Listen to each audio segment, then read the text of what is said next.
तो वेलकम प्यारे साथियों, राधे राधे सभी को नमस्कार। स्वागत है आपका आज फिर एक नई क्लास में। हम जैसे हर बार डिस्कस करते हैं, कुछ वोकैब होती है, कुछ नई लर्निंग्स होती हैं, ग्रामर भी डिस्कस करेंगे आज। और सबसे जो इम्पोर्टेंट बात है आज हमने डिस्कस करनी है वो है प्रीपोजिशंस। वो सबसे इम्पोर्टेंट है क्योंकि कुछ क्वेश्चंस हमने हमारे टैब के अंदर प्रीपोजिशन के भी पूछे थे और कुछ क्वेश्चंस हम लोगों ने ग्रामर से रिलेटेड, वोकैब से रिलेटेड भी पूछे थे। सबसे इम्पोर्टेंट बात है आपका स्वस्थ होना। मैं पूरी उम्मीद करता हूं कि आप लोग स्वस्थ होंगे और पूरे सेशन को पूरा अच्छे से रीड करना, स्टडी करना, ताकि आपका एग्जाम ऑन पॉइंट रहे, अच्छे से आपके नंबर आए। यही मेरी मनोकामना है, मैं यही चाहता हूं। देखो, आपके एग्जाम में अगर आपके अच्छे नंबर आएंगे ना, I will be the happiest person. मैं सबसे ज्यादा खुश होने वाला हूं भाई, सिंपल सी बात है। अपने अपने मिठाई के डब्बे तैयार कर लेना। और अच्छी बात लगती है कि आप इतना प्रेम और स्नेह देते हो। जब भी आप लोग लाइक करते हो तो मुझे पता है कि आपका प्रेम और स्नेह मुझ तक पहुंच जाता है। तो विदाउट मच फर्दर अडू, ज्यादा लेट नहीं करते हैं, बिना देरी किए हुए हम लोग क्लास को शुरू करते हैं। अपने क्वेश्चंस पे हम लोग डाइव करते हैं। चलो, पहला क्वेश्चन हमने पूछा था, Kiran's teacher was doubtful on her success. देखो, सबसे इंपॉर्टेंट बात यह है कि इस क्वेश्चन को अगर अपन ध्यान से रीड करें तो यहां लिखा हुआ है Kiran's teacher was doubtful on her success, और हमें करना है सेंटेंस इंप्रूवमेंट। ठीक है। अब यहां पर डाउटफुल ऑन लिखा हुआ है, और अगर ध्यान से देखें तो हमें इन चार ऑप्शंस में से चूज करना है कि कौन से वाला लगा दें तो ये सेंटेंस अपना इंप्रूव हो जाएगा। यानी ये जो डाउटफुल ऑन है ये तो गलत ही है कि किरणस के जो टीचर हैं उन्हें उनके सफलता पे डाउट था। आप जब भी किसी की एबिलिटी के ऊपर डाउट करते हैं ना, संदेह करते हैं, एक ही प्रीपोजिशन आती है, वो है ऑफ। तो हमें यहां पे समझना है कि सही क्या होगा। Kiran's teacher was doubtful of her success. Doubtful about नहीं आएगा, डाउटफुल बियॉन्ड नहीं आएगा, डाउटफुल इन नहीं आएगा। इस सेंटेंस का करेक्शन बनेगा, Kiran's teacher was doubtful on her success. अब यहां से ना हमारे पास में एक बात ओपन होती है, वो है थोड़ा बहुत हम लोग प्रेपोजिशन को डिस्कस कर लें जिससे हमारा काम आसान हो जाए। प्रेपोजिशन हम लोग डिस्कस करेंगे तो हम उसके अंदर बेसिक तो बात करेंगे ही करेंगे। कंपैरिजन कर लेते हैं हम लोग ऑफ वर्सेस फ्रॉम की, जिसमें हम लोग बेसिक तो हर बार बात करते ही हैं कि ऑफ कहाँ आएगी और फ्रॉम कहाँ पे आएगी। लेकिन आज हम लोग ना इसको थोड़ा सा एडवांस लेवल पे डिस्कस करने वाले हैं, क्योंकि फ्रॉम और ऑफ है ना, ये कई बार कई जगह पे बहुत बड़ी गड़बड़ी कर देते हैं, और वहां हमें नंबर स्कोर करने वहां पे बहुत ज्यादा जरूरी है। भाई, जिस बच्चे के नंबर अगर प्रीपोजिशन में 6 या 5 आ रहे हैं, अगर 10 आए तो मजा है ना बात का। कुछ तो एक्स्ट्रा मिले हमें करने का, इतना मेहनत करने का कुछ लाभ हमें मिले ना, तब बात का मजा है। और सबसे इंपॉर्टेंट बात, लाइफ में ना कुछ भी हो जाए, कभी भी अपने ऊपर डाउट नहीं करना है। नेवर डाउट, कभी डाउट मत करो। खुश रहो, मस्त रहो। अगर लाइफ में कुछ ना भी हुआ ना, फिर भी कुछ ना कुछ हो ही जाता है। इस बात को अपने दिमाग में रखें और हमेशा हमेशा के लिए अपने चेहरे पर एक मुस्कान बना करके रखें, जिससे अपनी लाइफ जो है अच्छे से कटती रहे। चलो भाई, अब यहां से हम लोग थोड़ा सा समझते हैं ऑफ और फ्रॉम का बेसिक डिफरेंस। देखो, ऑफ की एक सिंपल सी बात दिमाग में रखो कि ऑफ क्या बताएगा। ऑफ हमें बताएगा स्वामित्व, यानी किसी की अथॉरिटी। और दूसरी बात बताएगा संबंध, यानी दो नाउन का आपस में संबंध। कैसे संबंध, समझो। हमने पहले यहां पे क्वेश्चन देखा, यहां लिखा हुआ है Kiran's teacher was doubtful on her success. यहां दो नाउन थी, एक थी किरण और एक क्या थी, टीचर। अब देखो, किरण और टीचर के बीच में संबंध बनाने के लिए हमने क्या लगाया, ये एपिस्ट्रोफे एस लगाया, इसलिए ये बना किरण's टीचर। क्या बना, किरण's टीचर। ये क्या बता रहा है, ये किरण का टीचर से संबंध बता रहा है। लेकिन आप यहां थोड़ा ध्यान देना, तो किरण जो है प्रॉपर नाउन है।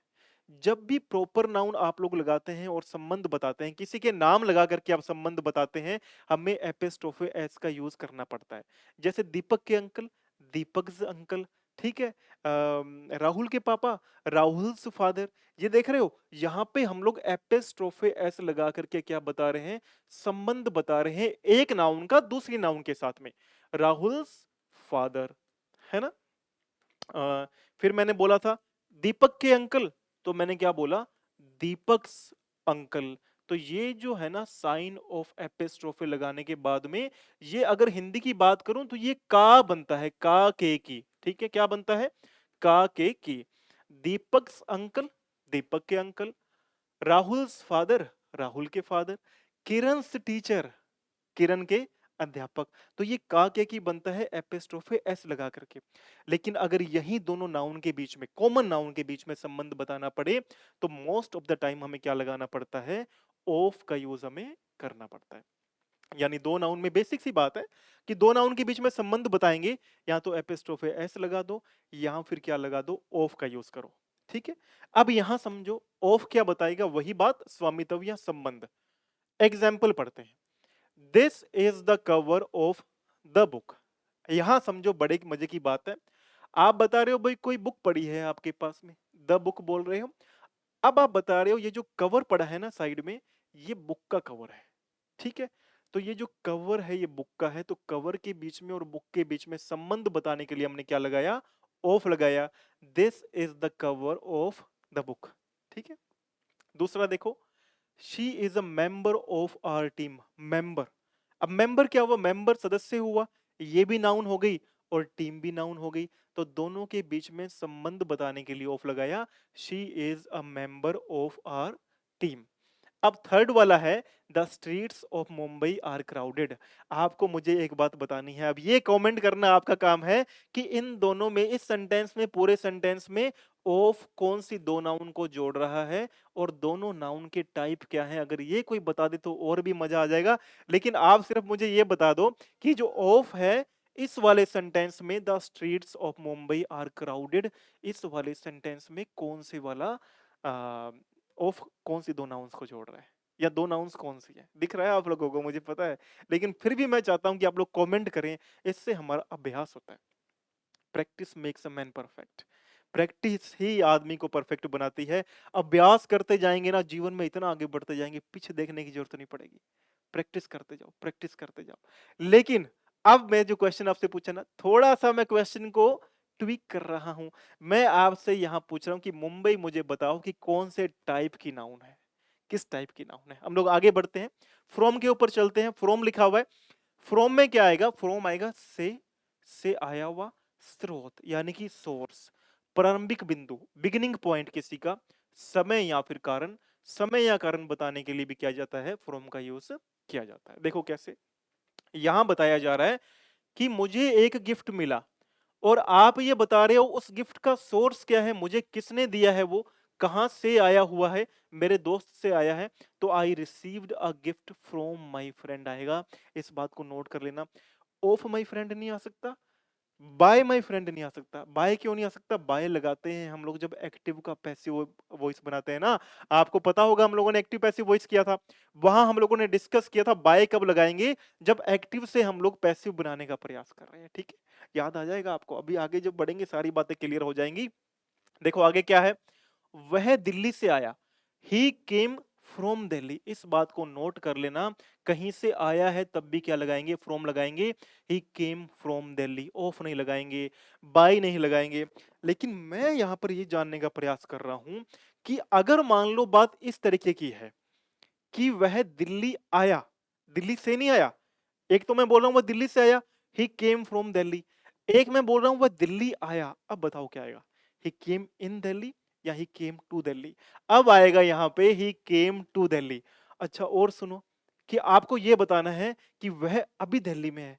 फिर क्या करोगे, ये मुझे कमेंट करके बताओ, फिर बात का मजा आए, फिर मैं जानूं कि आप लोग पूरा अभ्यास आपका पुष्ट हो रहा है, बड़ी मेहनत कर रहे हो आप लोग भी मिलके। ठीक है, चलो भाई। उसने इंग्लिश को कहां से सीखा? सीखने का सोर्स क्या है? From a tutor. उसने इंग्लिश को एक ट्यूटर से सीखा। She learned English from a tutor. ठीक है, ये भी सोर्स हुआ, सीखने का सोर्स हुआ। अच्छा देखो, पीड़ित है, कारण है, किसी चीज का कारण है। अब उसकी पीड़ा का कारण क्या है? उसकी पीड़ा का कारण है फीवर, और सफरिंग के साथ में फ्रॉम लगता है। ठीक है, he is suffering from fever. वो फीवर से क्या कर रही है, सफर कर रही है, उसे फीवर की वजह से दिक्कत हो रही, परेशानी हो रही है। सफर होता है दिक्कत या परेशानी होना। सपर होता है रात का लास्ट भोजन होना, लास्ट का रात्रि में वन वर्ड आता है कि रात्रि में लास्ट जो भोजन किया जाता है उसे इंग्लिश में क्या बोलते हैं, उसे सपर बोलते हैं। सफर बोलते हैं जब कोई व्यक्ति परेशान होता है। जैसे अपन बस वगैरह में चलते हैं, मान लो बस में सफर करना पड़े 3-4 घंटे के लिए, तो हम लोग खुद क्या हो जाएंगे, परेशान नहीं हो जाएंगे क्या?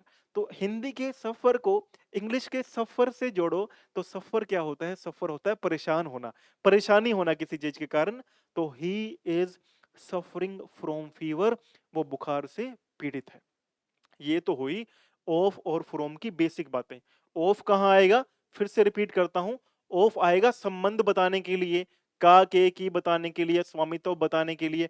फ्रॉम कहां पे आएगा, फ्रॉम हमें ध्यान रखना है जब किसी चीज से का मतलब होता है से आया हुआ, बिगिनिंग पॉइंट होना, किसी का सोर्स होना, तब भी क्या आएगा, से आएगा, फ्रॉम आएगा। इस बात को अपन को नोट करना है। अब थोड़ा आगे बढ़ते हैं, थोड़ी सी बड़ी ही इंटरेस्टिंग बात, थोड़ी सी बड़ी ही इंटरेस्टिंग बात, वाह, थोड़ी सी बड़ी इंटरेस्टिंग बात, मतलब बहुत ही इंपॉर्टेंट बात है हमारे लिए ये। थोड़ी सी ये इंटरेस्टिंग बात नहीं, बहुत इंपॉर्टेंट बात है। ये 1 नंबर पक्का करने वाली बात है, ये मैं दावे के साथ कह सकता हूं, क्योंकि डाइड ऑफ और डाइड फ्रॉम में बहुत ज्यादा बड़ा फर्क होता है। इस फर्क को अपन को समझना है। डाइड ऑफ, कोई व्यक्ति मर गया तब भी डाइड ऑफ, कोई व्यक्ति मरा तब भी डाइड फ्रॉम, दोनों में फर्क क्या है? डाइड ऑफ तब लगाएंगे जब बीमारियों से या प्राकृतिक कारणों के लिए किसी व्यक्ति की मृत्यु हो रही है। नोट करना, डायरेक्ट किसी बीमारी से किसी व्यक्ति की मृत्यु हो रही है तब क्या लगाएंगे हम लोग, डाइड फ्रॉम। लेकिन बाहरी चोट, दुर्घटना या अप्रत्यक्ष कारणों से, यहां पर अप्रत्यक्ष का मतलब क्या है, इनडायरेक्ट कारणों से किसी व्यक्ति की मृत्यु हुई तब डाइड फ्रॉम लगाएंगे। समझो प्रयास, एग्जाम्पल से, वह हार्ट अटैक से मर गया, he died of a heart attack, क्योंकि हार्ट अटैक आया अचानक से और वो मर गया और वो उसकी मृत्यु का कारण बना। He died of a heart attack. आगे देखो क्या लिखा हुआ है, आगे लिखा हुआ है he died from injuries in the accident, वो जो एक्सीडेंट में इंजरीज हुई थी ना उसकी वजह से मर गया। तो ये जो इंजरीज हुई ना, वो डायरेक्ट इंजरीज से नहीं मरा, उसको इंजरीज हुई, इंजरीज के बाद में उसकी ब्लड की क्लोटिंग वगैरह हो गई होगी या इन्फेक्शन हो गया होगा। तो मेन जो कारण था, डायरेक्ट कारण, वो नहीं पता चला, लेकिन इंजरीज हुई एक्सीडेंट के अंदर और उस वजह से मरा। तब क्या आएगा, he died from injuries in the accident, he died of a heart attack.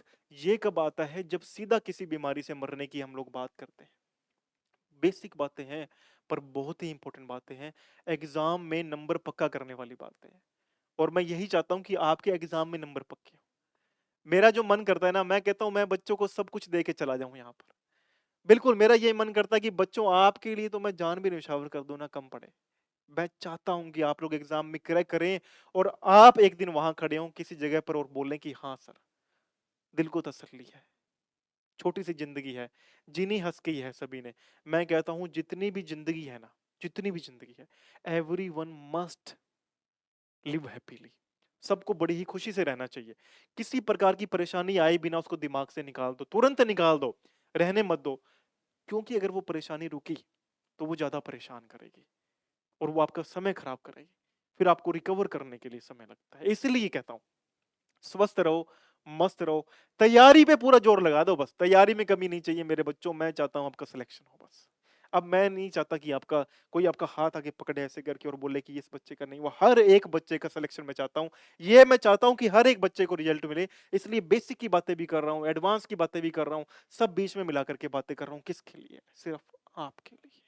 ठीक है, चलो भाई, अब यहां से थोड़ा समझना, ऑफ और फ्रॉम के बीच में एक बात और कर लेते हैं। बहुत ही बढ़िया बात है और बहुत ही इंपॉर्टेंट बात है, बहुत ही बढ़िया बात है और बहुत ही इंपॉर्टेंट बात है। जब कोई चीज का सोर्स, कोई स्रोत, किसी चीज के स्रोत की बात कर रहा हूं, होता है प्राप्त होने का, तब तो आता है फ्रॉम। ठीक है, लेकिन अगर किसी चीज से कोई चीज बन रही है तब क्या आएगा, ऑफ आएगा। कहने का मतलब, मान लो यहां पहला एग्जांपल है, the chair is made of would. Chair जो है वो किसकी बनी हुई है? लकड़ी की बनी हुई है। तब हमने क्या लगाया? मेड ऑफ लगाया। क्यों लगाया? क्योंकि चेयर के बनने के बाद में भी क्या है? लकड़ी का रूप नहीं बदला। यानी जैसी लकड़ी पहली थी वैसी ही है, बस चेयर बना दिया, उसका रूप नहीं बदला। लेकिन अगर मैं बोलूं कि लकड़ी मिली कहां से? लकड़ी मिली पेड़ से, फ्रॉम ट्री आएगा फिर। इस बात को याद रखना। सोर्स प्राप्त करने का बेसिक सोर्स क्या था? लकड़ी प्राप्त करने का सोर्स क्या था? पेड़ था, फ्रॉम ट्री। ठीक है, उसका रूप बदल गया। पहले वो पेड़ था, रूप बदलना, स्वरूप बदलना। जैसे मान लो पहले वो पेड़ था, ट्री था। अब ट्री था ना, अब ट्री में बहुत सारी चीजें थी, वो लकड़ी भी थी, पत्तियां भी थी, सब कुछ थी उसके अंदर, ऑक्सीजन भी दे रहा था हमें। लेकिन जैसे उसकी कटाई करी ना, हमारे पास सिर्फ क्या बची? वुड बची, लकड़ी प्राप्त हुई। तो लकड़ी प्राप्त करने का सोर्स क्या है? पेड़ है। लेकिन आप इस लकड़ी का कुछ मर्जी बनाते जाओ, क्या लकड़ी का रूप बदलेगा? नहीं बदलेगा। तो क्या बनेगा? मेड ऑफ वुड आएगा। इस बात को नोट करना, the chair is made of would. Chair जो है लकड़ी की बनी हुई है। चेयर बनने के बाद में भी लकड़ी का जो रूप है वो बदल नहीं रहा, वैसे का वैसा ही है। ठीक है, आगे देखो। ये जो रिंग है वो किसकी बनी हुई है? The ring is made of gold. ये जो रिंग बनी है ना, अंगूठी बनी है, वो किसकी बनी हुई है? गोल्ड की बनी हुई है, सोने की अंगूठी बनी हुई है। क्या अंगूठी बनने के बाद में सोने का रूप बदला? नहीं, सोना सोना ही रहेगा। ठीक है, सोना कितना सोना है, सोने जैसा, ऐसा कुछ गाना तो है, मुझे याद नहीं आ रहा है। ठीक है, आगे देखो। The house is made of BRICS. जो घर बना हुआ है वो किसका बना है? ईंटों से बना हुआ है। क्या ईंट लगने के बाद में ईंट का स्वरूप थोड़ी बदल गया? वो तो घर के अंदर लगी है, स्वरूप नहीं बदला। यानी जब किसी भी चीज का स्वरूप नहीं बदलेगा, तब हम लोग लगाएंगे मेड ऑफ। लेकिन यहां आ जाओ, अब देखो क्या लिखा हुआ है? पेपर। पेपर किसका बनता है? पेपर बनता है लकड़ी का। अब जब पेपर बना तो लकड़ी का स्वरूप चेंज हो गया। Paper is made from would. समझ आ रही है बात? पेपर जो है कहां से बना? वो लकड़ी से बना। अब यहां पे इसका रूप बदल रहा है। जैसे butter is made from milk. अब दूध है, दूध से क्या बन रहा है? दूध से बटर बन रहा है। यानी कि पूरा का पूरा दूध का रूप ही चेंज कर दिया। तो butter is made from milk. ठीक है, आगे देखो। जो वाइन बनती है वाइन तो पता होगा काफी लोगों को, कि वाइन भी नहीं पता। तो वाइन जो बनती है, वाइन कहाँ से बनती है? वाइन बनती है अंगूरों की। अब जैसे अंगूरों को वो बाकी मुझे तो आप लोगों का तो नहीं पता कि आप लोग कहाँ कहाँ से बिलोंग करते हैं। जो हमारा जो एरिया था, जहाँ मेरा बचपन मेरा बीता, मैं वहां का बताता हूँ। मेरे बचपन जहाँ पे मेरा बीता, उन उधर क्या हुआ करता था, अगर आप ग्रामीण क्षेत्र की बात कर लेना, तो जो खेत वगैरह हुआ करते थे, खेत वगैरह के अंदर भट्टियां जगा करती थी। उन भट्टियों के ऊपर लोग देसी शराब बनाया करते थे। वो उसको भट्टी को जलाते थे, अंगूर वगैरह डाल करके, और शहद वगैरह डाल करके, और बहुत सारा गुड़ वगैरह डाल करके, जैगरी वगैरह डाल करके, उसको काफी समय तक बॉयल करने के बाद में ना वहां पे शराब बना करती थी। तो ये भी, और राजस्थान के तो कई एरिया में देखो आप शराब, राजस्थान में भी, और महाराष्ट्र के भी कई एरिया में देखो आप शराब बनती है।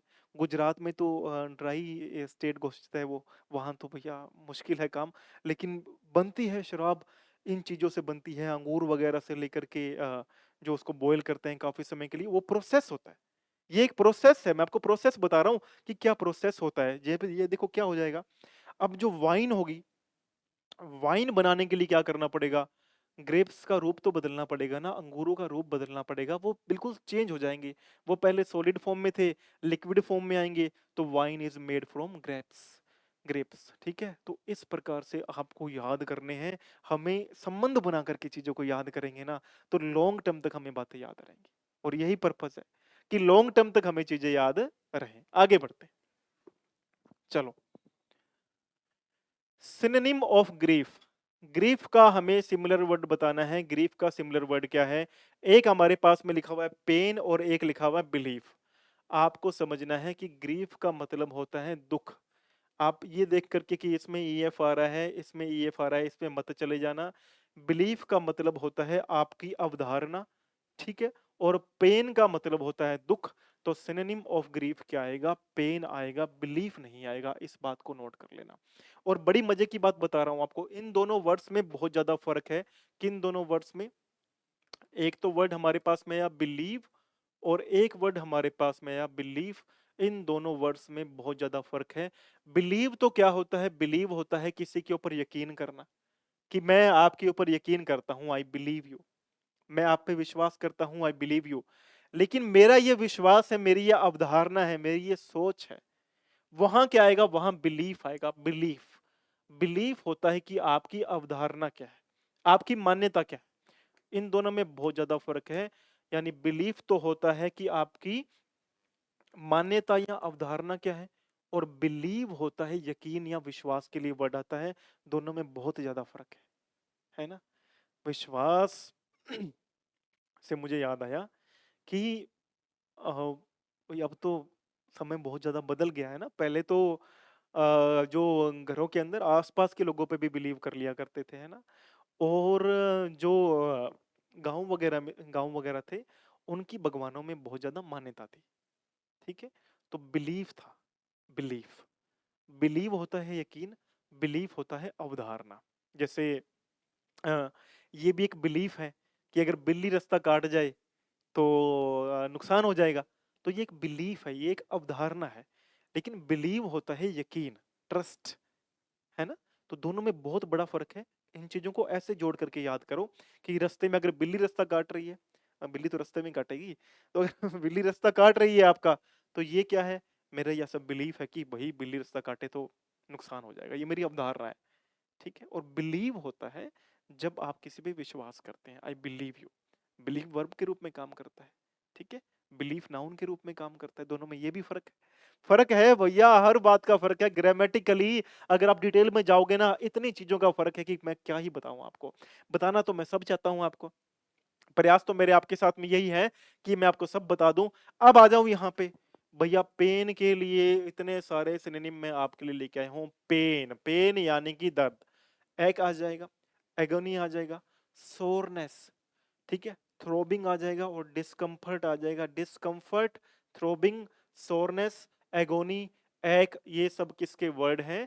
ये सब पेन के वर्ड हैं। सुनते हो ना हेडेक, सिर दर्द हो रहा है, बोलते हो ना हेडेक हो रहा है, तो पेन के लिए ही सारे वर्ड हैं। एक हो जाएगा, एगोनी हो जाएगा, सोरनेस हो जाएगा, थ्रोबिंग हो जाएगा, और डिस्कम्फर्ट हो जाएगा।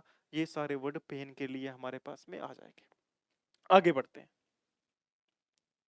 हाँ, बहुत ही बढ़िया क्वेश्चन है ये। ग्रामेटिक जो वोकेबलरी के लिए बड़ा ही इंपॉर्टेंस रखता है ये क्वेश्चन, क्योंकि सारे के सारे वर्ड देखोगे ना आप, आपको इनमें से कुछ वर्ड्स नहीं लगेंगे आज।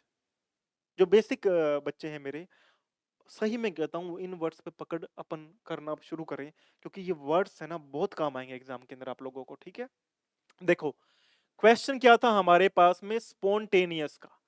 स्पॉन्टेनियस वर्ड है और हमें स्पॉन्टेनियस का सिमिलर वर्ड चूज करना था। अब स्पॉन्टेनियस क्या होता है? स्पॉन्टेनियस होता है कोई चीज नेचुरली हो जाना, स्वाभाविक रूप से कोई चीज हो जाना, उसे बोलते हैं स्पॉन्टेनियस। यानी कोई प्लानिंग नहीं थी, कोई प्लानिंग थी नहीं, अचानक कोई चीज हो जाए, उससे क्या बोलते हैं? स्पॉन्टेनियस बोलते हैं। अब हमारे पास में चार वर्ड हैं स्पॉन्टेनियस के लिए, हमें चूज करना है कि कौन से वाला बिल्कुल करेक्ट सिनोनिम है। आओ पढ़ते हैं। इक्विजिटिव, इक्विजिटिव क्या होता है? आपको समझना है। इक्विजिटिव का मतलब होता है जब आप किसी चीज की प्राप्ति करना चाहें, इक्विजिटिव।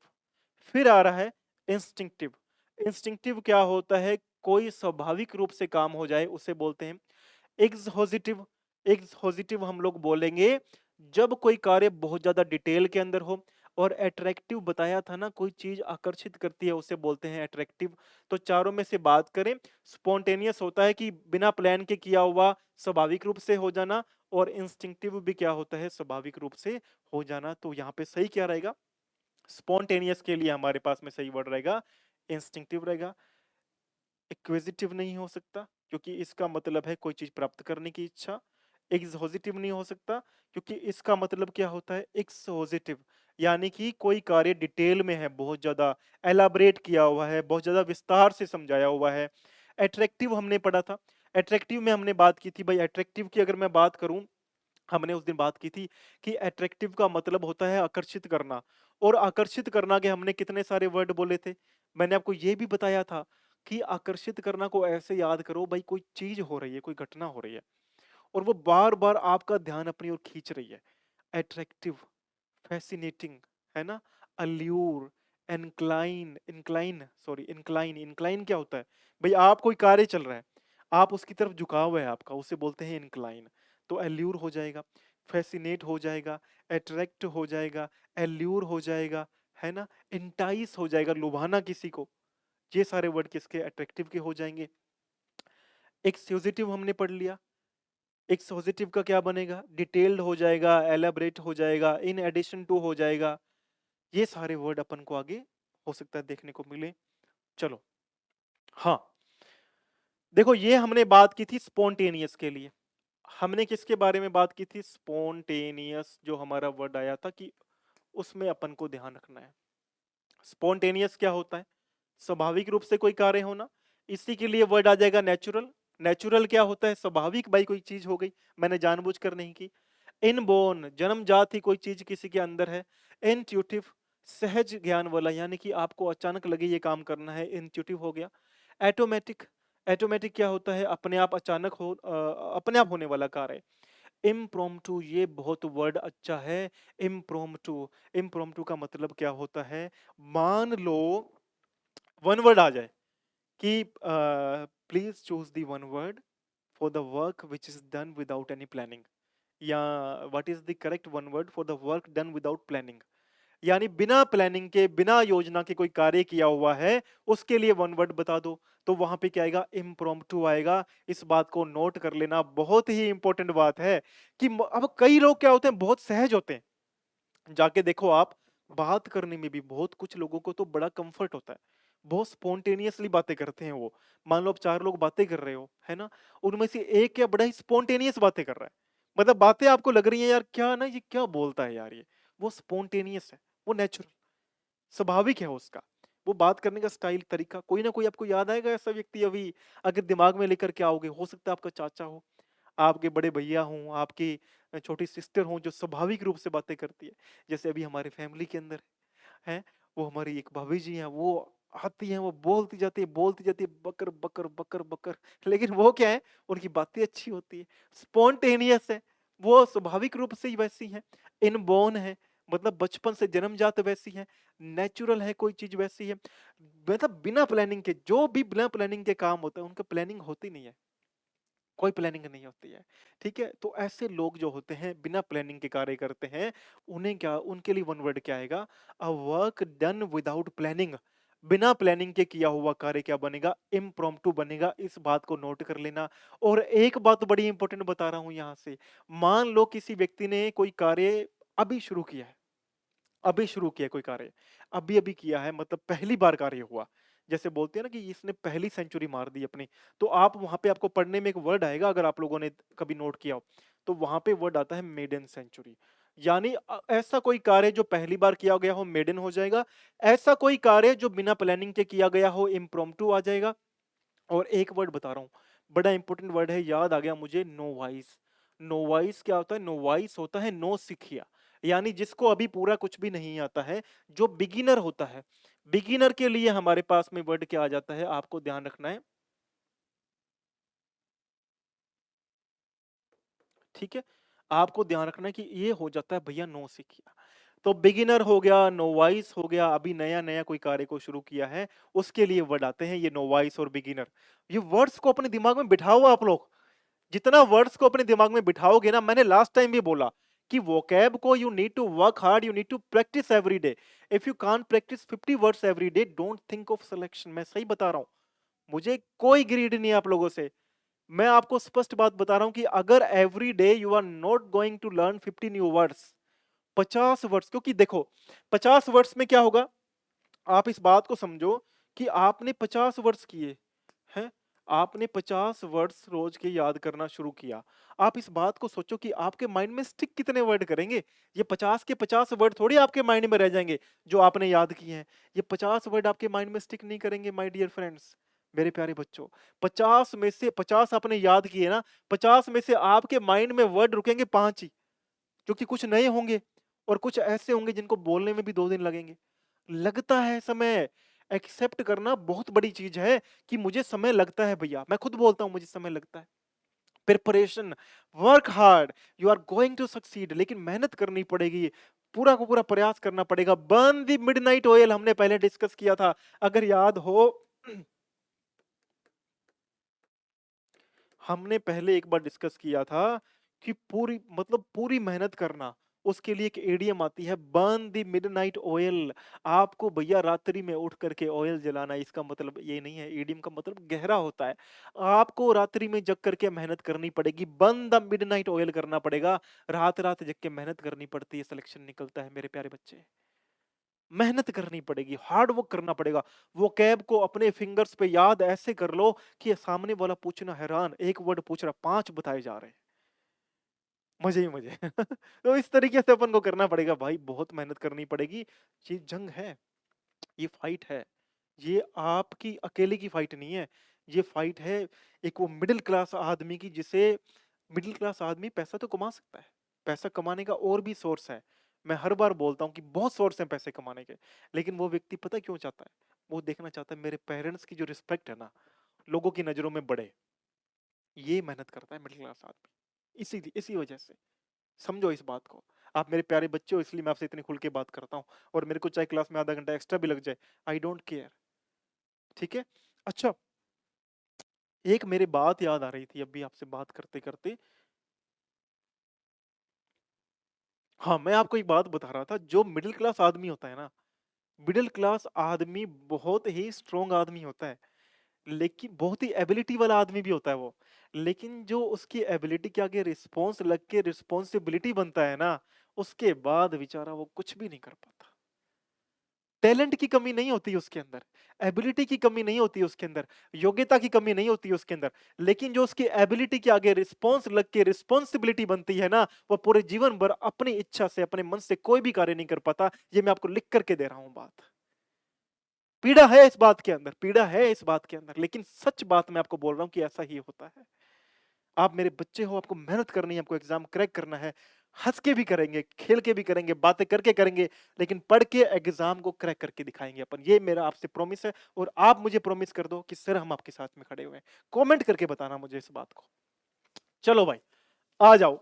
सिर्फ यहां नहीं रुकना, सिर्फ हमें यहां नहीं रुकना कि स्पॉन्टेनियस के हमने 4-5 वर्ड पढ़ लिए, इन वर्ड्स को याद भी करो भैया, पीछे बोलो, मेरे पीछे बोलो एक बार, स्पॉन्टेनियस का बोलो, नेचुरल बोलो, नेचुरल, स्पॉन्टेनियस का बोलो, इनबोर्न, इनबोर्न मतलब जन्मजात, जन्म से ही हमारे अंदर है, इनबोर्न है, बोलो इंट्यूटिव है, इंट्यूटिव है यानी कि सहज होने वाला है, ऑटोमेटिक है, अपने आप होने वाला है, बोलो मेरे साथ में, इम्प्रॉम्प्टू है, इम्प्रॉम्प्टू है जो बिना प्लानिंग के किया जा रहा है, इम्प्रॉम्प्टू। 3-4 बार वर्ड बोलोगे ना, अपने आप याद हो जाएगा। अगर आपने वो मूवी देखी हो, कौन सी movie, student of the year, तो आपको इम्प्रॉम्प्टू वर्ड याद हो जाएगा। स्टूडेंट ऑफ द ईयर के अंदर वो एक कंपटीशन करते हैं, और वो बोलते हैं कि आज ये कंपटीशन इम्प्रॉम्प्टू हो रहा है, इम्प्रॉम्प्टू यानी कि बिना किसी प्लानिंग के हो रहा है, स्पॉन्टेनियस हो रहा है, नेचुरली हो रहा है, इंट्यूटिव है, अगर कोई बात करने का तरीका है, कोई स्वभाव है किसी का, तो इनबोर्न है, ठीक है। अब इससे ही वर्ड जोड़ो आप, इससे ही वर्ड जोड़ो जो आपको मिला विरासत में आपके माता पिता से।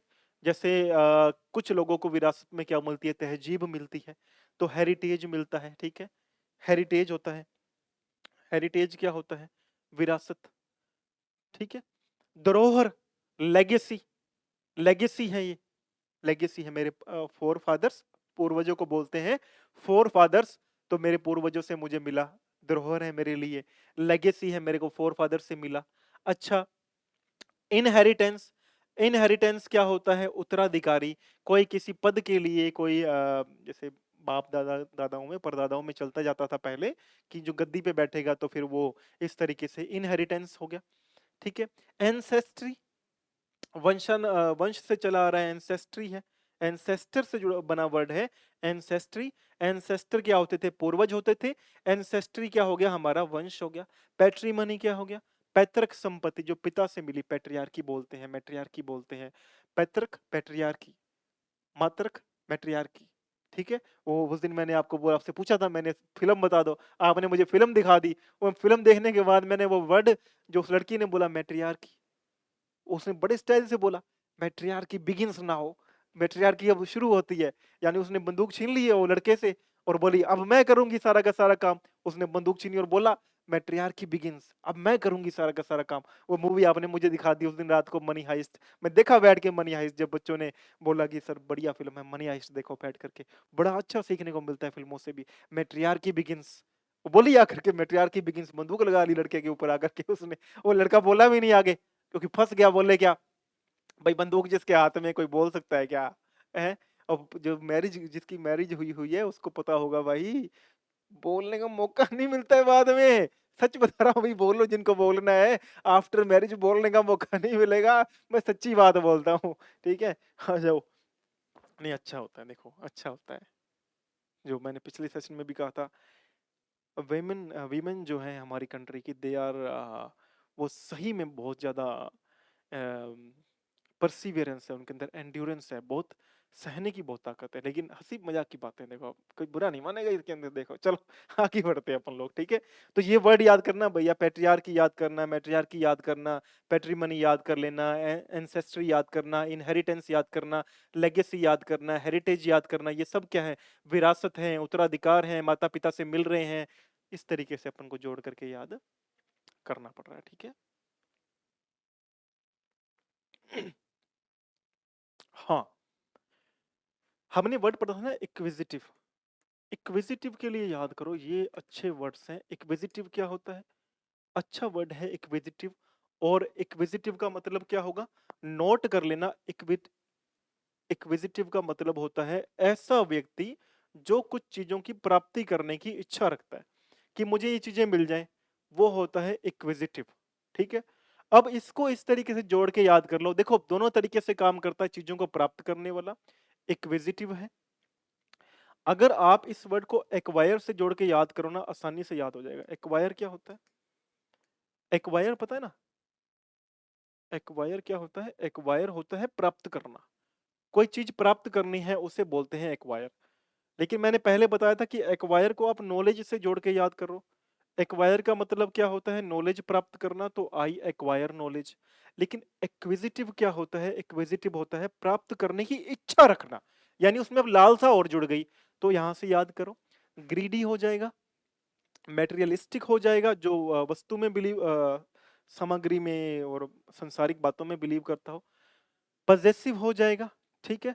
कोवेटस हो जाएगा और होवार्डिंग हो जाएगा। होर्डिंग बोलो, होवार्डिंग बोलो, ये अलग अलग एक्सेंट के अलग अलग प्रोनाउंसिएशन है। तो ग्रीडी, मटेरियलिस्टिक, पजेसिव, कोवेटस, होर्डिंग, ये सब किसके वर्ड हैं? ये सब वर्ड हैं एक्विजिटिव के। जोड़ करके याद करो। आपके मन में कोई बंदा लेकर के आओ कि जो है ना हर चीज को प्राप्त करने की ग्रीड रखता हो, उससे आपको ग्रीडी याद हो जाएगा, एक्विजिटिव भी याद हो जाएगा, ठीक है। मैटेरियलिस्टिक याद हो जाएगा, जैसे कई लोगों को कार वगैरह गाड़ी वगैरह बहुत चाहिए होती है, ये सामग्री में उनका ध्यान बहुत ज्यादा होता है, मुझे कार चाहिए, मुझे नया मोबाइल चाहिए, मुझे आईफोन चाहिए। इच्छाएं हैं, देखो उसमें कोई बुराई नहीं है, लेकिन उससे जोड़ के याद करो। मैटेरियलिस्टिक हो जाएगा, चीजों को वस्तुओं वगैरह के अंदर, भोग सामग्री के अंदर ध्यान लगाने वाला मैटेरियलिस्टिक हो जाता है। पजेसिव हो जाएगा, जो चीजों को अपने से जोड़ के रखना चाहता है, संबंध बना के रखना चाहता है। कोविटस हो जाएगा, कोविटस भी होता है जिसे कुछ चीजों की लालसा हो, लालसा के लिए वर्ड आता है। होर्डिंग आ जाएगा, जो चीजों को इकट्ठा करके रखना चाहता हो। तो ये सारे वर्ड किसके हो गए? अपने इक्विजिटिव के हो गए। और मैं चाहता हूँ कि ये वर्ड आपको फिंगर पे याद हो, तभी मजा आएगा जब सारे के सारे वर्ड आपके फिंगर पे याद होंगे, ठीक है। ये वर्ड बहुत इंपॉर्टेंट है, कोविटस। ये जो वर्ड है ना कोविटस, इस वर्ड को तो मत भूलना आप। ये जो कोविटस वर्ड है, ये बड़ा ही एडवांस इंग्लिश का वर्ड है कोविटस, और इसका मतलब होता है किसी चीज की लालसा होना, लालसा होना। तो ऐसे जोड़ करके आपस में वर्ड की, कोविटस को आपने जोड़ लिया किसके साथ में? कोविटस को आप जोड़ लो ग्रीडी के साथ में, कि कोई व्यक्ति ग्रीडी है, वो क्या है? वो कोविटस है। पजेसिव को जोड़ लो, पजेसिव क्या होता है? पजेसिव प्रोनाउन भी थे ना, संबंध बताने वाले। तो मेटेरियलिस्टिक से जोड़ लो, कि उसे कारें वगैरह का, आईफोन वगैरह का शौक है, मेटेरियलिस्टिक है। उससे पजेसिव को, पजेसिव क्या हो गया? पजेसिव हो गया भाई सामग्री वगैरह के अंदर संबंध बताना दोनों का। तो इनको आपस में जोड़ लो। ऐसे वर्ड को जोड़ करके याद करोगे। जैसे एक्विजिटिव है, हमने किससे जोड़ा? एक्वायर से जोड़ा। एक्वायर का मतलब क्या होता है? प्राप्ति करना। एक्विजिटिव से जोड़ लो। ऐसे जोड़ करके वर्ड्स को अपन को याद करना है, तो अच्छे से याद होगा। ठीक है, चलो आगे देखते हैं क्या है।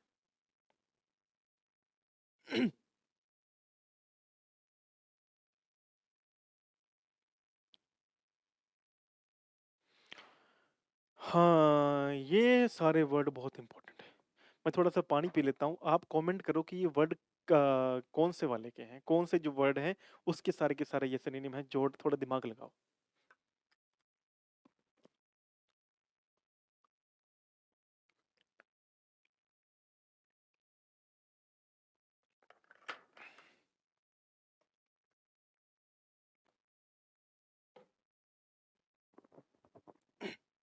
देखो, हमने एक वर्ड पढ़ा था, एक्सोजिटिव। एक्सोजिटिव, एक्सोजिटिव, पढ़ा था ये वर्ड, एक्सोजिटिव, सबने पढ़ा था।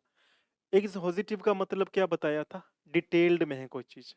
इसको एग्जॉस्ट से मत जोड़ लेना, एग्जॉस्ट क्या होता है? थक जाना। लेकिन एग्जॉस्टिव क्या होता है? कोई चीज डिटेल्ड में है।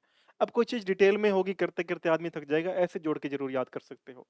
कैम्प्रीहेंसिव है, कैम्प्रीहेंड करते हैं ना वो। थोरो है, पूरी डिटेल में है। डिटेल्ड है, एक्सटेंसिव है, ऑल इंक्लूसिव है, यानी सब उसके अंदर आ गया। इन डेप्थ, गहराई में है। कंप्लीट है, पूरी है। एलाबरेट है, पूरी विस्तार से बताई हुई चीज है।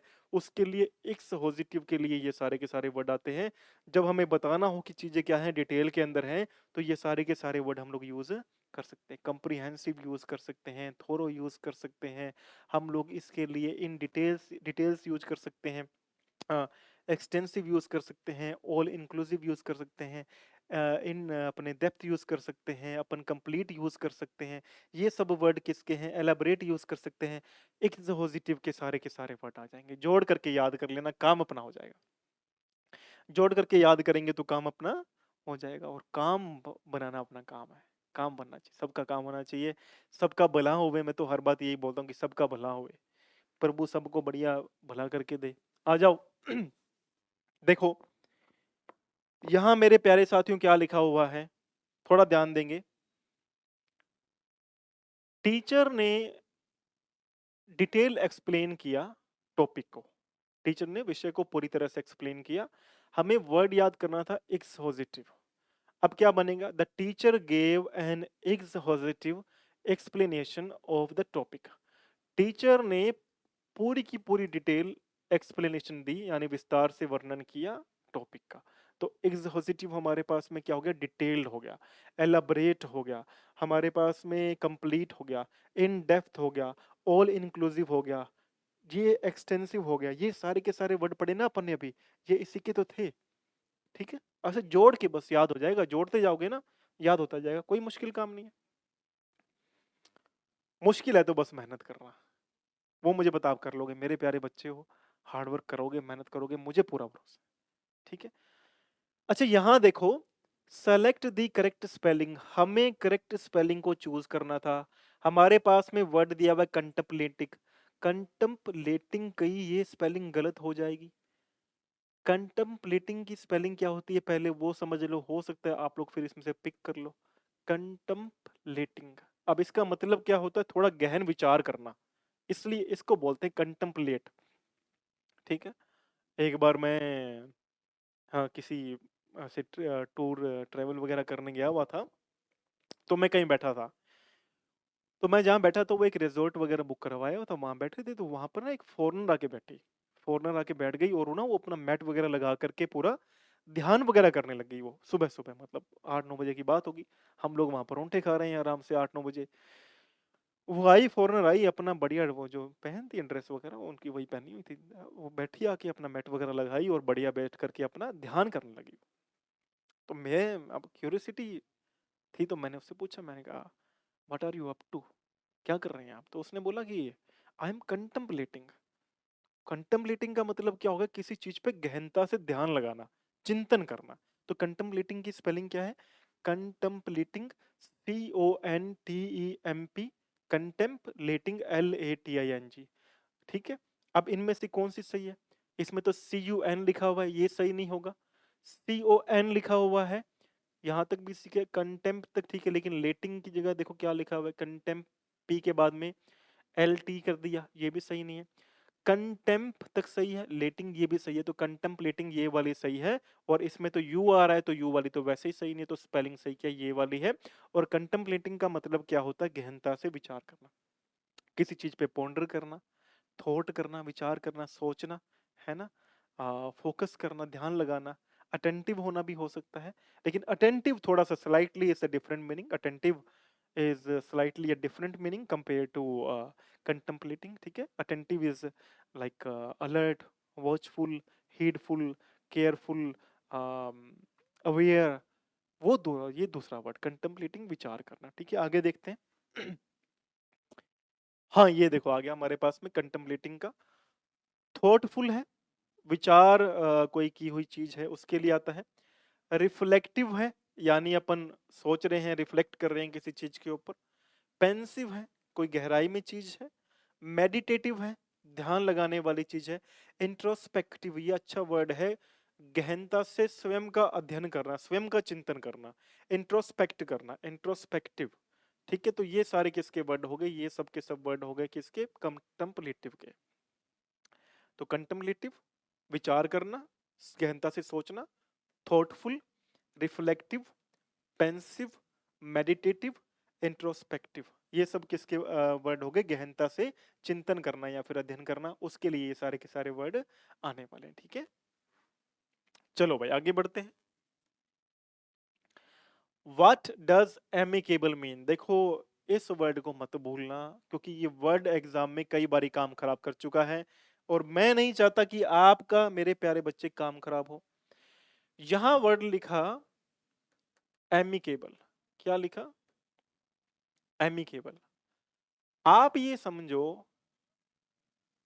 भाई, छत पे केबल लगी हुई है, डिश की तार लगी है, छत पे केबल लगी हुई है, तो आपने अपने दोस्त एमी को बोला कि एमी यार छत पे केबल पड़ी है, तार पड़ी है, लगा दे कुंडी, काम हो जाएगा अपना, लाइट लूट आ जाएगी, ठीक है, डिश भी आ जाएगी। तो एमी ने बोला कि मैं तेरा दोस्त हूँ, एमी केबल हूँ, मैं तेरी केबल जोड़ दूंगा। तो एमी केबल क्या होता है, फ्रेंडली वर्ड होता है, ऐसे जोड़ करके याद कर लो, याद ही तो करना है। एमी केबल के लिए हमारे पास में अब चार ऑप्शन दिए हुए हैं। पहला है फ्रेंडली, पता लग गया होगा आपको। दूसरा है जेनरस, जेनरस। तीसरा है प्राउड, चौथा है हार्श। हार्श क्या होता है, कठोर, कठोर बातें बोलने वाला हार्श हो गया। प्राउड क्या होता है, गर्व, ठीक है। जेनरस, जेनरस होता है उदार चरित्र का, मतलब खुले दिल का। और फ्रेंडली होता है मित्र, तो इसका फ्रेंडली सही हो जाएगा, फ्रेंडली। जो वर्ड था हमारे पास में एमिकेबल, एमिएबल भी बोलते हैं, एमिकेबल भी बोलते हैं, फ्रेंडली बोलते हैं, कंजेनियल बोलते हैं, जेनियल बोलते हैं, फ्रेंडली दोस्त के लिए सारे के सारे वर्ड आते हैं। जेंटल भी होता है, सॉफ्ट हार्ट का कोई व्यक्ति हो, जेंटल हो गया, जेंटलमैन बोलते हो ना। लेकिन एक बात ध्यान रखना, ये बात ध्यान रखना, ये बात ध्यान रखना, जेंट्री, जेंट्री क्या होता है, जेंट्री होता है अच्छे लोग, शिष्ट जन, अच्छे लोग। लेकिन ये जो बच्चे हैं ना, ये प्लूरल नाउन है भैया। कौन सी नाउन है, प्लूरल नाउन है, जेंट्री को मत भूलना, जेंट्री है प्लूरल नाउन, इससे बच के रहना। ये जेंट्री काम खराब कर देगी एग्जाम के अंदर एक दो नंबर का। तो जेंट्री का मतलब क्या हुआ, जेंट्री का मतलब वो है, देखने में सिंगुलर लग रहा है जेंट्री, हमने पढ़ा था ना, जेंट्री, पिजेंट्री, कैटल, है, पुलिस, पीपल, ये देखने में सिंगुलर लगते हैं, ऐसा नहीं है इनके साथ में इसलिए सिंगुलर लगते हैं, लेकिन ये है प्लूरल। इनके साथ में आने वाली वर्ब भी है, हेल्पिंग वर्ब भी क्या आएगी, प्लूरल। इस बात को नोट करके चलो, जेंट्री अच्छे लोग, भद्र पुरुष, क्या आएगा, प्लूरल आएगा, ठीक है। चलो, हाँ हमारे पास में जेनियल के, जैसे मैंने बोला कंजेनियल और जेनियल दोनों के दोनों फ्रेंडली के लिए वर्ड आते हैं, तो फ्रेंडली के लिए हमारे पास, मित्रतापूर्ण के लिए हमारे पास चार पांच वर्ड हैं। फ्रेंडली हो जाएगा, मित्रतापूर्ण है। वोम है, गर्मजोशी से मिलता है। चीयरफुल है, खुश रहता है। प्लीजेंट है, सुहावना है, मिलके अच्छा लगता है ना, इट्स माई प्लेजर बोलते हैं ना, इट्स माई प्लेजर। एमिएबल है, मित्रतापूर्ण अपने पे है व्यक्ति कोई। तो ये सब किसके वर्ड हो गए, एमिकेबल के हो गए। और मैंने आपको बताया था, एक बार ना बात चल रही थी, और एक बच्चे ने बड़ी ही इंटरेस्टिंग बात पूछी कि ये जो वर्ड है ना एग्जाम में कई बार कंफ्यूज करता है, कौन सा वर्ड, एक तो जेनरस और एक जेनियल। अब लगता क्या है, हमें लगता है कि जेनरस और जेनियल दोनों सेम वर्ड है, लेकिन फर्क है बहुत बड़ा। जेनरस होता है उदार, मतलब काइंड हार्टेड, काइंड के लिए वर्ड आ सकता है। लेकिन जेनियल जो है ना मेरे प्यारे साथियों, फ्रेंडली के लिए वर्ड आता है, दोस्त के लिए वर्ड आता है। दोनों वर्ड्स में बहुत ज्यादा दिन रात का फर्क है। लगते दोनों सेम से, लगते दोनों सिमिलर हैं, लेकिन दोनों में दिन रात का फर्क है। इस बात को नोट करना, एग्जाम में पक्का आएगा ये, एक दो नंबर का खेल जरूर करके जाता है हर बार। तो जेनरस के जितने भी वर्ड हैं वो भी याद करना। Genial, congenial, friendly, warm, cheerful, pleasant, amiable, amicable. बताया था ना अभी एमिकेबल का कैसे याद करना है। हुँ? अभी बताया था ना एमिकेबल का, कैसे याद आया आपको? याद है किसी को? अभी अभी बात की थी एमिकेबल। आपने क्या बोला? आपने बोला कि एमी वीरे, बात सुन, गल सुन, छत पे ना तार पड़ी है और कुंडी लगा दे जिससे लाइट आ जाए अपनी। एमी बोला भाई मैं तेरा मित्र हूँ, फिक्र ही मत कर। एमी केबल लगा देगा। एमी केबल यानी कि मित्रतापूर्ण कोई बात करता है, रवैया है, तो वो एमी केबल है। ठीक है, बस ऐसे जोड़ करके वर्ड्स को देखो। लॉजिकल बात है, वर्ड्स को हम लोग बिना जोड़े हुए, बिना याद नहीं कर पाएंगे। वर्ड्स को आपको जोड़कर याद करना पड़ेगा, क्योंकि कितने वर्ड्स याद कर लोगे आप? और आप लोग इतनी मेहनत करते हो दिन रात। देखता हूँ मैं बच्चों के, कईयों के तो अभी यंग एज के अंदर डार्क सर्कल्स पड़े हुए। मेरे तो चलो पड़े नहीं हैं, हैं। मेरे को तो हैबिट भी है, मैं रात को भी जब सोता हूँ तो एक अपनी अच्छी बुक लेता हूँ, कम से कम उसके 2-4 पेज पढ़ता हूँ। उससे क्या होता है, थॉट जो प्रोसेस है ना इंसान की, वो बड़ी अवेयर रहती है और नई चीजें तो सामने आती ही हैं। सीखना तो है ही, ऑब्वियस सी बात है कि सीखने वाला जो पॉइंट ऑफ व्यू है वो तो वहां मिलेगा ही मिलेगा, लेकिन बहुत सारी नई चीजें भी हमारे सामने आती हैं। तो जब नई चीजें सामने आती हैं तो अपने आप दिमाग अवेयर रहता है और सीखने का मन करता है और लीन करता है इंसान सीखने के लिए, है ना। अल्यूर हो जाता है, ठीक है, अल्यूर हो जाता है सीखने के लिए। तो ये वर्ड्स जो हैं आप जोड़ करके याद करें, किसी से भी रिलेट कर लें। जैसे मैंने बताया कि आपस में जोड़ना है, एमिकेबल को एमिएबल से जोड़ लो, है। प्लीजेंट, कोई व्यक्ति मिला आपको, आपने बोला कि यार वो कितना प्लीजेंट व्यक्ति था ना, कितना खुश दिल व्यक्ति था, फ्रेंडली था। प्लीजेंट याद कर लो, कभी ना कभी कोई ना कोई तो मिला ही होगा। चीयरफुल, चीयरफुल को याद कर लो आप अपने आसपास का कोई। चीयरफुल को आप चीयर लीडर से याद कर लो।